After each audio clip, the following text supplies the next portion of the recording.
नमस्कार, आप देख रहे हैं द न्यूज बर्ड और मैं हूं आपके साथ कृति सुधा। खबरों पर जाने से पहले एक नजर डालते हैं आज की हेडलाइंस पर। बजरी माफियाओं के खिलाफ पुलिस आई एक्शन मोड पर। जोधपुर पुलिस ने चलाया एरिया डोमिनेशन ऑपरेशन।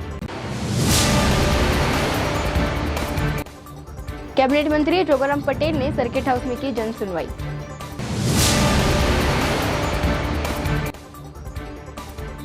एमडीएम अस्पताल के एमआरआई चेंजिंग रूम में वीडियो बनाने के मामले में आरोपी को मिली जमानत।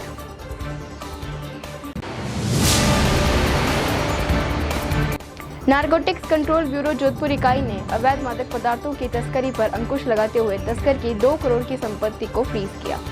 और अब खबरें विस्तार से। जोधपुर के लूणी पुलिस थाने के कांस्टेबल सुनील खिलेरी की बजरी माफिया द्वारा डंपर से कुचलने से हुई मौत के बाद पुलिस एक्शन मोड में आ गई है।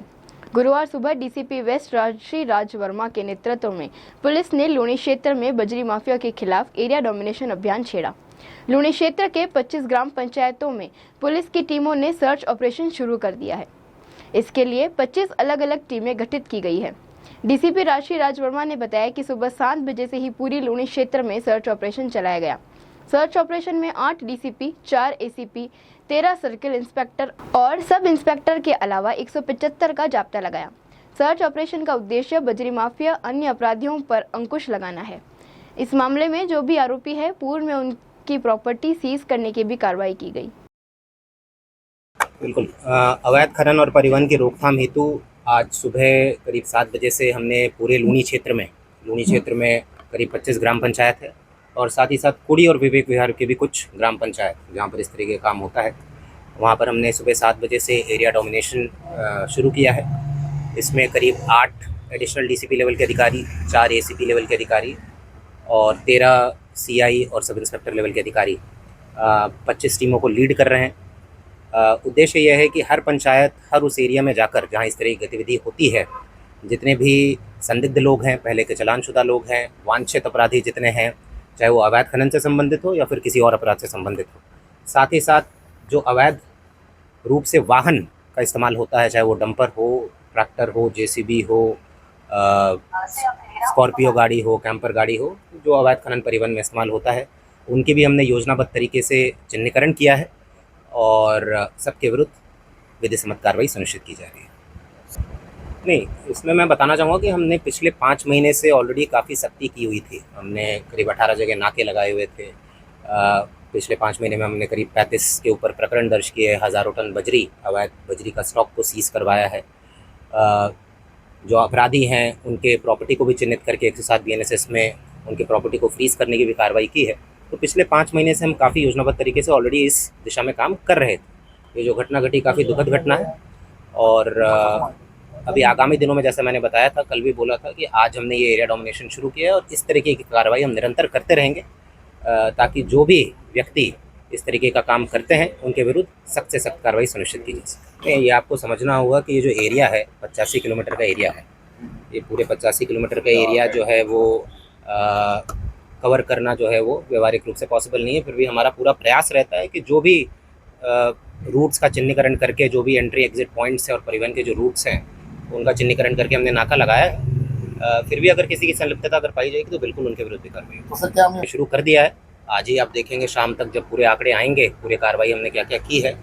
अभी तक काफ़ी प्रभावी कार्रवाई हो रही है, शाम तक फाइनल आंकड़े आएंगे और जैसे मैंने बताया है कि इस तरह की कार्रवाई आगामी दिनों में भी जारी रहेगी। अभी आंकड़े एक बार आ जाने दीजिए, बट अभी काफ़ी भारी मात्रा में हम वाहन भी जब्त कर रहे हैं, जो बिना नंबरी डंपर होते हैं या 4 व्हीलर्स हैं, और जो वांछित अपराधी हैं उनकी भी कुछ गिरफ्तारी हुई है, कुछ प्रकरण भी दर्ज हुए हैं। एक बार फाइनल आंकड़े आ जाएंगे तब आपको बताएंगे। प्रदेश सरकार के कैबिनेट मंत्री जोगाराम पटेल गुरुवार को जोधपुर दौरे पर रहे।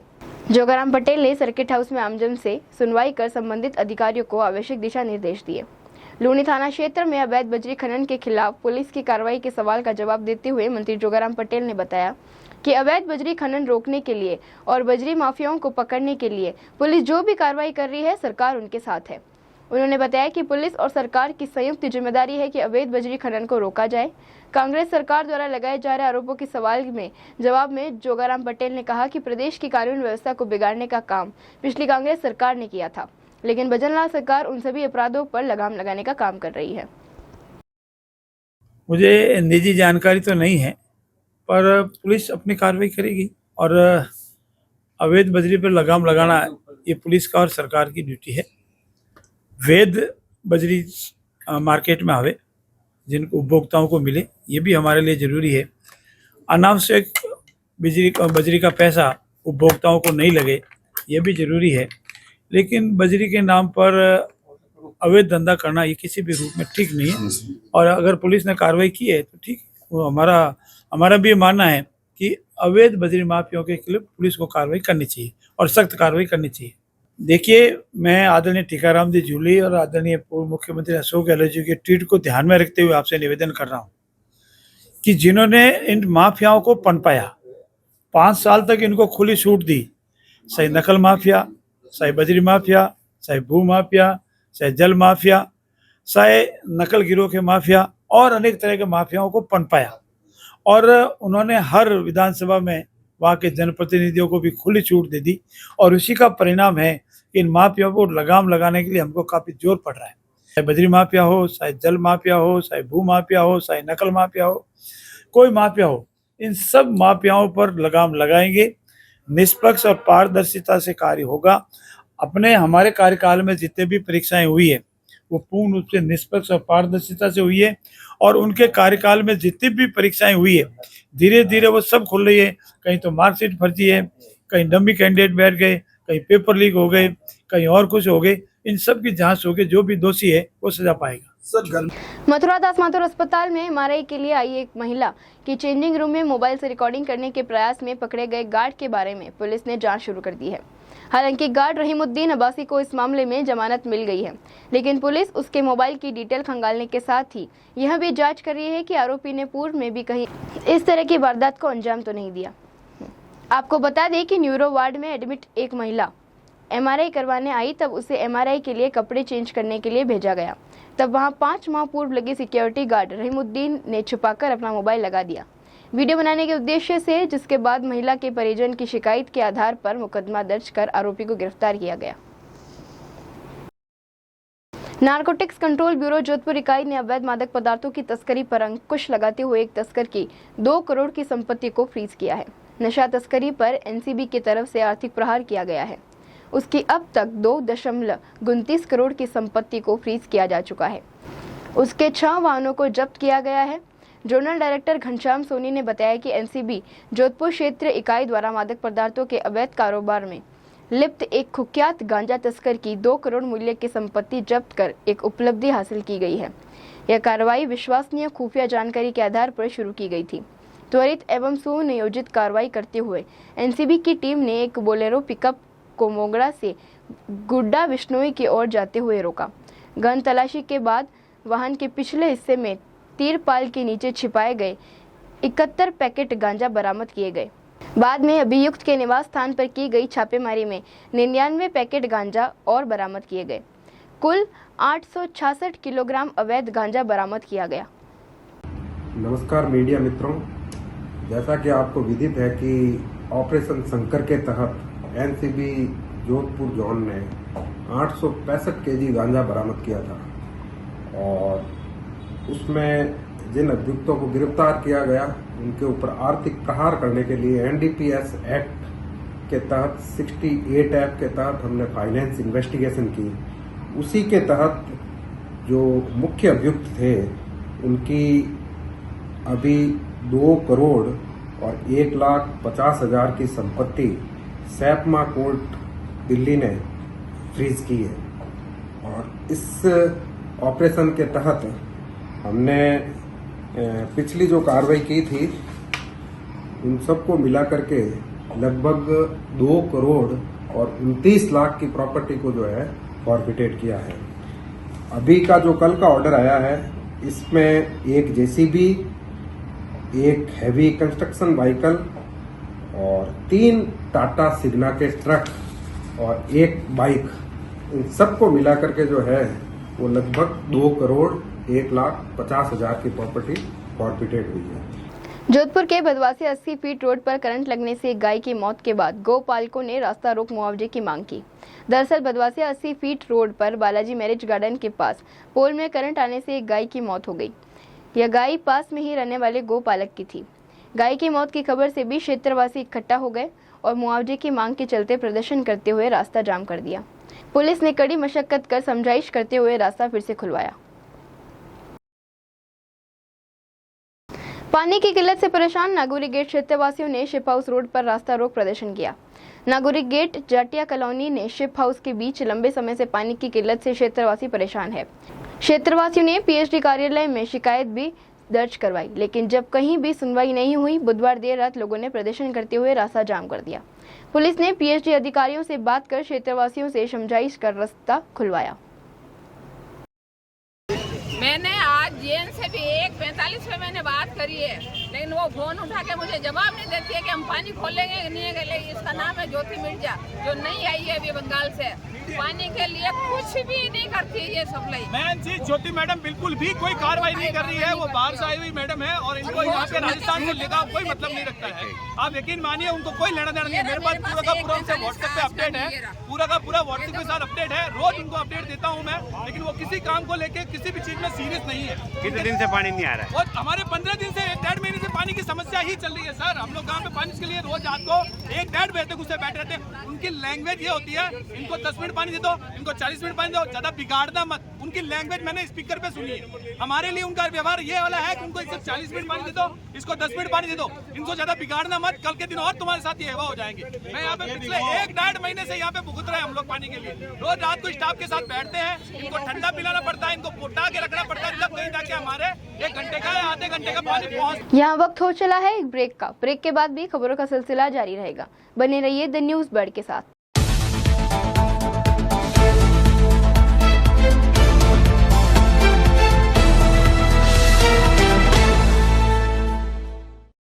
ब्रेक के बाद एक बार फिर से आपका स्वागत है। केंद्र सरकार के कृषि एवं किसान कल्याण मंत्रालय की पहल पर खरीफ पूर्व विकसित कृषि संकल्प अभियान का शुभारंभ गुरुवार को जोधपुर से हुआ। जिला कलेक्टर गौरव अग्रवाल एवं काजी निदेशक डॉक्टर ओम प्रकाश यादव ने इस अभियान रथ को हरी झंडी दिखाकर रवाना किया। यह अभियान 29 मई से 12 जून 2025 तक जिले भर में आयोजित किया जाएगा, जिसके अंतर्गत जोधपुर के 14 ब्लॉकों के 135 गांवों में कृषक शिविरों का आयोजन किया जाएगा। इस अवसर पर जिला कलेक्टर अग्रवाल ने अभियान के सफल क्रियान्वयन के लिए कृषि विभाग एवं वैज्ञानिकों को आवश्यक दिशा निर्देश प्रदान किए। इस दौरान वैज्ञानिकों और कृषि अधिकारियों की टीम किसानों से सीधा संवाद करेगी, खेतों की समस्याओं का समाधान सुझाएगी एवं किसानों से फीडबैक प्राप्त करेगी। राष्ट्रीय सेविका समिति जोधपुर प्रांत के आदर्श विद्या मंदिर स्कूल में चल रहे प्रशिक्षीकरण वर्ग में हिस्सा ले रही प्रांत भर की सेविकाओं ने शहर में पथ संचलन निकाल अनुशासन के साथ शौर्य व पराक्रम का दिया संदेश। प्रांत कार्यवाहिका डॉक्टर सुमन रावलोत ने बताया कि संचलन में सेविकाएं पूर्ण गणवेश में भगवा ध्वज के साथ घोष की लय पर कदम ताल मिलाते हुए महेश स्कूल से निकल शनिश्चर जी थान जालोरी गेट गोल्ड बिल्डिंग से बी रोड होते हुए 5वीं रोड गीता भवन से पुनः उद्गम स्थल पर जाकर संपन्न हुआ। प्रशिक्षण वर्ग की अधिकारी सरोज न्योल ने बताया कि वर्ग में सेविकाओं का मार्गदर्शन करने आई अखिल भारतीय सह घोष प्रमुख प्राची पाटिल ने कहा कि राष्ट्रीय सेविका समिति का मुख्य उद्देश्य भारतीय स्त्रियों को शारीरिक, बौद्धिक और नैतिक रूप से सशक्त बनाना है, ताकि वे राष्ट्र निर्माण में अपना योगदान दे सके।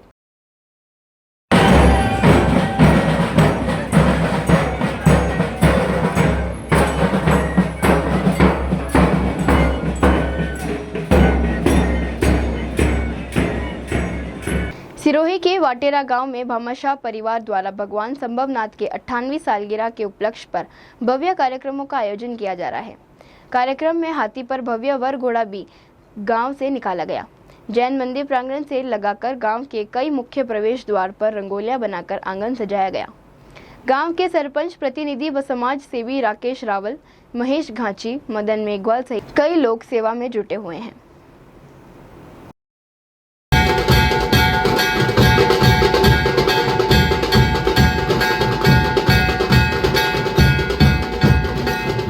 मैं शाह नलिनकांत गणेशमल। ये हमारा कार्यक्रम हमारे संभवनाथ भगवान की 58वीं सालगिरह निमित्त पे ध्वजारोहण का कार्यक्रम रखा है। उस निमित्त पे हमारे दादी श्रीमती धापूबेन चुनीलाल अमरचंद की याद में मेरे मातृश्री श्रीमती कमलाबेन गणेशमल चुनीलाल ने ये फंक्शन का आयोजन किया है उनकी निमित्त में। और ये पूरे गांव में कम से कम 6000 लोगों का खाना रखा है, उसको फुले चुंदरी कार्यक्रम बोलते हैं। उस निमित्त पूरे गांव में हमने फुले चुंदरी का कार्यक्रम रखा है और हमारे गांव के सरपंच श्री राकेश भाई और दूसरे गांव के सब सहयोगी कार्यकर्ता ने ये इस फंक्शन के लिए पूरा साथ सहकार दिया है और खड़े पग हमारे पास जब से ये कार्यक्रम का आयोजन किया है तब से हमारे साथ ही खड़े रहे और हमारे लिए पूरे गांव और पूरे समाज और गांव की 36 से 36 कौम का खूब खूब आभार, खूब खूब धन्यवाद। राजस्थान विधानसभा अध्यक्ष वासुदेव देवनानी बुधवार को एक दिवसीय दौरे पर शेखावटी पहुंचे। देवनानी के सीकर पहुंचने पर भाजपा कार्यकर्ताओं ने उनका स्वागत किया। विधानसभा अध्यक्ष वासुदेव देवनानी जोधपुर से सीकर जिले के लक्ष्मणगढ़ पहुंचे, जहां आदर्श विद्या मंदिर में आज से शुरू हुए 3 दिवसीय सामूहिक यज्ञोपवीत संस्कार कार्यक्रम के शुभारंभ में शामिल हुए। इस दौरान देवनानी का राजस्थानी साफा व शॉल उड़ाकर आयोजकों की ओर से स्वागत अभिनंदन किया गया। विधानसभा में हुए गतिरोध पर बोलते हुए देवनानी ने कहा कि जिस ओर से गतिरोध है उसका जवाब वह देंगे। मेरी ओर से कोई गतिरोध नहीं है। पहली बार भारतीय सेना ने पाकिस्तानी सीमा के 100 मीटर अंदर घुसकर आतंकवादी ठिकानों पर हमला कर उन्हें नेस्तनाबूद किया है। उन्होंने कहा कि हर भारतीय को हमारी सेना और राष्ट्रीय नेतृत्व पर आस्था होनी चाहिए। कोई गतिरोध नहीं है। गतिरोध उनके द्वारा होगा तो इसका जवाब वो देंगे। मेरे द्वारा कोई गतिरोध नहीं है। अपनी विधानसभा का काम गरिमा में परंपराओं, नियमों और मर्यादाओं के अंतर्गत चले, ये हर अध्यक्ष का दायित्व होता है। उसी का मैं निर्वहन कर रहा हूँ।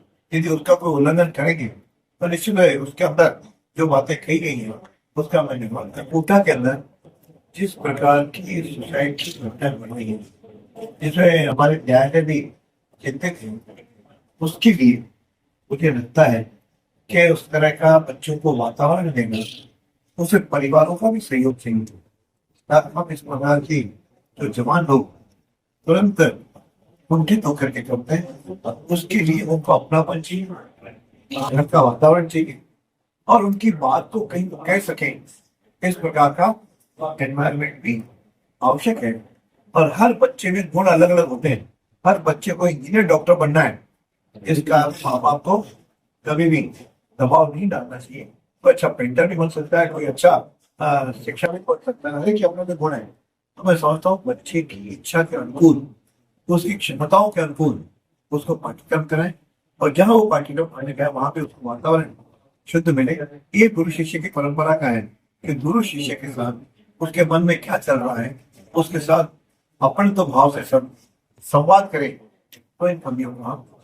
तारानगर के निकटवर्ती गांव गाजूवास की बेटी हंसिका सहारण ने RBSE 10वीं बोर्ड परीक्षा में 99.67% अंक प्राप्त कर राजस्थान टॉप कर पूरे राजस्थान में अपने क्षेत्र का नाम रोशन किया है।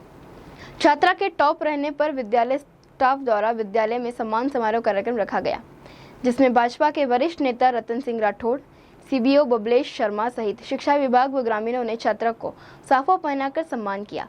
पूर्व नेता प्रतिपक्ष राजेंद्र सिंह राठौड़ ने VC के माध्यम से छात्रा हंसिका को बधाई दी एवं उज्जवल भविष्य की कामना की। बड़ा गर्व का विषय है। बहुत मतलब शब्द भी नहीं आ रहे हैं कि क्या बोले। इस बिटिया ने इतना बड़ा चमत्कार कर दिया, बोलने के ये शब्द भी नहीं है, क्योंकि 100 में से 100 नंबर, मात्र 2 विषयों में 1-1 नंबर कटा है।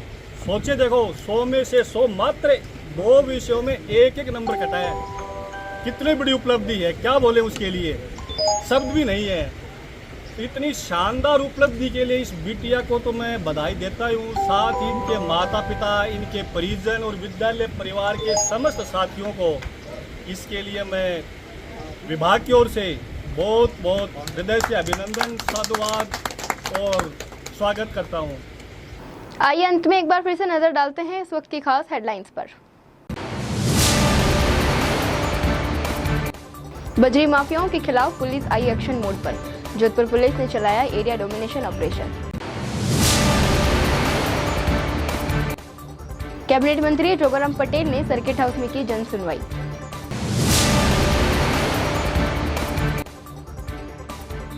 MDM अस्पताल के MRI चेंजिंग रूम में वीडियो बनाने के मामले में आरोपी को मिली जमानत।